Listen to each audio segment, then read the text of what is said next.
জিব্রাইলে যদি জানাজা করে কবরস্থ হয় আর বাটাম না ফেটে ছুবে না পার তারই মধ্যে আবার সারা জীবন নামাজ পড়ে না, খালি শুক্রবার করে পড়ে, তাই কি আবার কবরত নামে দিয়ে ইনকে কাজ করে থুচ্ছি কই পশ্চিম দিয়ে মুখ করে ধরে অগু সিমিটের ঢালাই দিয়ে থয়, সারা জীবন নামাজ পড়ে না, সিমিটের যদি ঢালাই দিয়ে থয় কুয়া দিয়ে রড দিয়ে ওই ঢালাই উল্টে পূব দিক করবি আল্লাহ।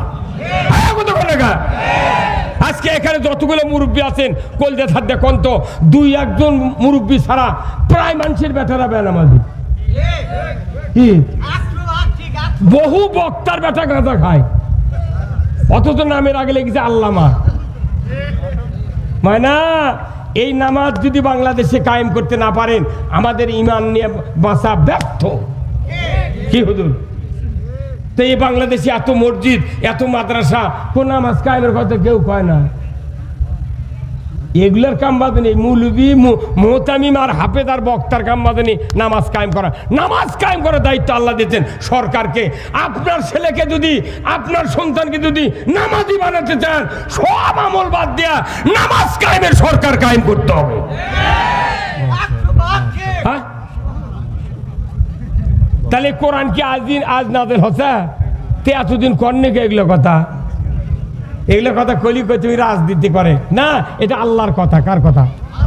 সূরা আল হজের 41 নম্বর আয়াতে যদি নামাজ কায়েম হয়ে যায়, আল্লাহ তাআলা কোরআনে বলছেন ইন্নাস সালাতা তানহা আনিল ফাহশাই ওয়াল মুনকার। নামাজি মানুষকে ফায়সা অশ্লীল কাজের থেকে বিরত রাখতে পারে। আমরা আগে যখন মাদ্রাসাত পড়েছি ছাত্রদের মাথার টুপি না দিলে স্যারেরা পিটিছে, আর এখন মাদ্রাসার ছাত্র বিড়ি ধরে স্মারক দেয়। কোথায় মুসলমান? আমার ভাইরা, আল্লাহ রাব্বুল আলামিন কুরআনুল কারিমে বলছেন, ও দুনিয়ার মানুষ, আমি এই পৃথিবীতে সৃষ্টি করেছি খলিফা। এই খলিফার দায়িত্ব হলো পৃথিবীর জমিনে আমি আল্লাহ আমার রাজত্ব কায়েম করবে। আর ওই রাজত্ব যদি কায়েম থাকে, আমার আল্লাহ বলেছেন ওই রাজত্বের মাধ্যমে পৃথিবীতে অন্যায় হবে না, চুরি হবে না, জেনা হবে না, ধর্মীয় লোকদের উপর কোনো পেরেশানি হবে না, অমুসলিমের উপর জুলুম হবে না। দুনিয়ার কোনো মখলুকাত ইসলামী রাষ্ট্রের আন্ডারে থাকবে, কারোর প্রতি কোনো জুলুম হবে না। কিন্তু আমরা যে কাজ করলে জুলুম বন্ধ হবি সেই কাজের ধারে কাছেও নাই। এখন আমাকে বক্তৃতা দোয়া করে লাভ কি? কতক্ষণ লাগা? আল্লাহ তাআলা কোরআনে বলছেন, ওয়াইজি ক্বালা রাব্বুকা লিল মালাইকাতি ইন্নী জাইলুন ফিল আরদি খলিফা। আমার আল্লাহ বলেছেন, দুনিয়াতে যখন মানুষ সৃষ্টি করা হয় নাই তার আগে ফেরেশতাদেরকে ডাক দিয়ে আল্লাহ বললেন, এ আমার ফেরেশতারা, আমি পৃথিবীর জমিনে খলিফা সৃষ্টি করব। এতটুকু বলার সাথে সাথেই ফেরেশতারা বলেছিল ইউফসিদু ফিহা, তারা ফাসাদ করবে, দাঙ্গা হাঙ্গামা করবে, রক্তপাত করবে, তারা বিশৃঙ্খলা করবে, তারা নবীদেরকে হত্যা করবে, আল্লাহর উপর ঈমান আনবে না, রাসূলকে তারা শহীদ করে দেবে, এত অন্যায় করবে। আল্লাহ এদেরকে সৃষ্টি করা হবে না। আল্লাহ তাআলা রাগ করে বলেছেন, ইন্নী আ'লামু মা লা তা'লামুন, আমি আল্লাহ যা জানি তোমরা তা জানো না। বলুন তো, আল্লাহ যে কথা বলেছেন খলিফা সৃষ্টি করতে চাচ্ছি, তোমাদের মতামতে কথা বলে নাই। আল্লাহ বলেছেন আমি সৃষ্টি করবই। শোনায় মাত্রই ফেরেশতারা বলল এরা এই এই কাজ করবে। বলুন তো, ওই কথা যে ফেরেশতা বলবে এটা কি আল্লাহ আগে জানতেন না? এই যে আমার এই ভাইয়ের মনের মধ্যে এখন হচ্ছে, হুজুর আমি না উঠে তাড়াতাড়ি জয়পুরহাট যাই, আমাকে না সারা দেন মনে মনে হচ্ছে। আচ্ছা, এই কথা কি আল্লাহ জানে না? এই হুজুর করছে কাল সকালবেলা উঠে গায়ের মাঝে ডেকে এরা মাদ্রাসার হিসাব দেবো, সবার হিসাব দেবো, হচ্ছে না কতক্ষণ? তাহলে আল্লাহ তাআলা এত জ্ঞানের অধিকারী যে আমি যে বলছি যে খলিফা সৃষ্টি করব, তারপরে এরা যে করলো যে রক্তপাত দাঙ্গা হাঙ্গামা করবে, এটা আল্লাহ আগেই জানতেন যে ওরা এই কবি। আল্লাহ বলছেন যে আমি যা জানি তোমরা তা তাহলে জানো না। মানে কি? আল্লাহ জানে ভালো। কি জানে? যে যদি খলিফা সৃষ্টি করি, যে নবীদেরকে আমি পাঠাবো এই নবীদেরকে কিতাব দেব, কিতাব দিয়ে খেলাফত দেব, আর আমার খেলাফত যদি পৃথিবীতে কায়েম হয় অন্যায় অবিচার করার কেউ সাহস পাবে না। জোরে করে আল্লাহু আকবার। এই দুনিয়াতে 1 লক্ষ মতান্তরে 2,24,000 পয়গাম্বর এসেছেন? বলুন তো কোন নবীর উম্মতের ভেতরে 4 জন খলিফা ছিলেন? হ্যাঁ, কোন আমাকে নবীর ওই নাম করতে বহু মানুষ পারিচ্ছে না। কোন আমাকে নবীর 4 জন খলিফা ছিলেন। আল্লাহু আকবার। আমাকে নবীর কথা আপনি বলে পারিচ্ছেন না। আর কিছু কিছু ছোটে নেতা এই দেশত কয় কি আমার প্রাণ প্রিয় নেতা। 6 মাসও নেতা উজু করে না, তা কি কয় প্রাণ প্রিয়। আর রসুল আমাদের সুপারিশ করে জান্নাত দিবেন, সেই নবীর আমার নবী বলার সাহস হয় না। কথা কন আমার ভাইরা, 4 জন খলিফা ছিলেন। 1 লক্ষ মতান্তরে 2,24,000 পয়গাম্বরের উপরে 104খানা কিতাব পাঠালেন কে? প্রথম আদম আলাইহিস সালামের কাছে সহিফা আসলো। 1000 বছর উনি দুনিয়াতে বাঁচলেন। আস্তে আস্তে সহিফা আসতে আসতে 104খানার ভেতরে প্রধান কয়খানা? তারই ভেতর প্রধান কয়টা? তার নাম কি? এই কোরআন দিয়া আমার আপনার নবী খলিফা দেওয়া হলো, সৃষ্টি করা হলো। তারপরে 40 বছর পর কোরআন দিয়া খেলাফত দিলেন। এই কোরআন দিয়া খেলাফত যে আল্লাহ তাআলা দিলেন, এই খেলাফতের আয়াতটা কোরআনুল কারীমের সূরা আস-সফের ভেতরে আল্লাহ তাআলা স্পষ্ট বলে দিয়েছেন, হুয়াল্লাযী আরসালা রাসূলাহু বিল হুদা ওয়া দীনিল হক লিইয়ুযহিরাহু আলা কুল্লিহি ওয়ালাউ কারিহাল মুশরিকুন।